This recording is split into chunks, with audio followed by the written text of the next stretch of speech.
पहाड़ की लड़की की मेहनत को सलाम, दुकान में बैठकर ही कर दिया एमए। 12 साल से चाय बेचकर बहन की भी शादी करवा दी। चाय बेचते बेचते भी खूब पढ़ती है पहाड़ की अंजना रावत। मेहनत देख सरकार भी हैरान, दे दिया तीलू रौतेली सम्मान। जो लोग आकाश की ऊंचाई पर होने के बावजूद अपने पांव जमीन पर टिकाए रखते हैं, उन्हें कभी गिरने का डर नहीं सताता। जी हाँ, ये बात साबित की है पहाड़ की बेटी अंजना रावत ने। पौड़ी गढ़वाल के श्रीनगर में रहने वाली अंजना रावत ऐसी ही शख्सियत है। वो लगातार सुर्खियों में बनी हुई है। अंजना अब भी बेहद सादा जीवन जीती है। उनकी दिनचर्या सुबह 7 बजे पीएनबी रोड में अपनी चाय की छोटी सी दुकान से शुरू होती है। गरीब पहाड़ी परिवार से निकलकर अपनी खुद की अलग पहचान बनाने तक का सफर अंजना के लिए बेहद मुश्किल भरा रहा। अंजना रावत ने हालातों को हराकर और कठिन परिस्थितियों में स्वरोजगार की ओर कदम बढ़ाया और तीलू रौतेली पुरस्कार से भी सम्मानित हुई। तो आइए जानते हैं कि आखिर कौन है अंजना रावत। 31 साल की अंजना रावत उत्तराखंड के श्रीनगर की रहने वाली है और पंजाब नेशनल बैंक के पास एक चाय की दुकान चलाती है। अंजना रावत को दुकान चलाते हुए 12 साल हो गए हैं। खास बात यह है कि चाय की दुकान चलाते हुए ही अंजना रावत ने एमए तक पढ़ाई भी पूरी की,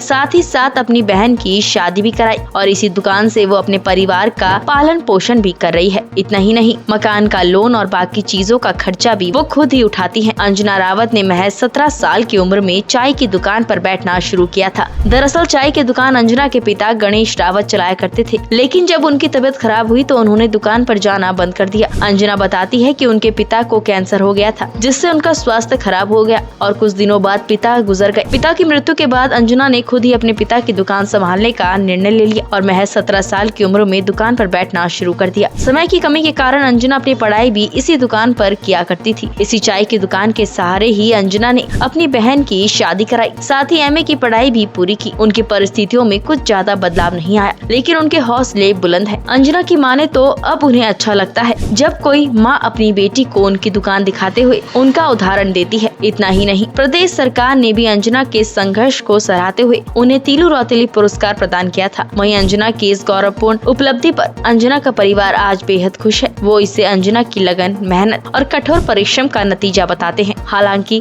अंजना का कहना है कि समाज ने हर काम को लड़का और लड़की के दायरे में बांट रखा है। काम कभी छोटा बड़ा नहीं होता। इसी सोच के साथ वो आगे बढ़ती गई। अंजना आज भी अपने दिन की शुरुआत चाय की दुकान खोलने से करती है। सच कहे तो अंजना जैसी बेटियां ही महिला सशक्तिकरण की असली मिसाल है, जिन्होंने तमाम चुनौतियों के बावजूद हार मानना नहीं सीखा।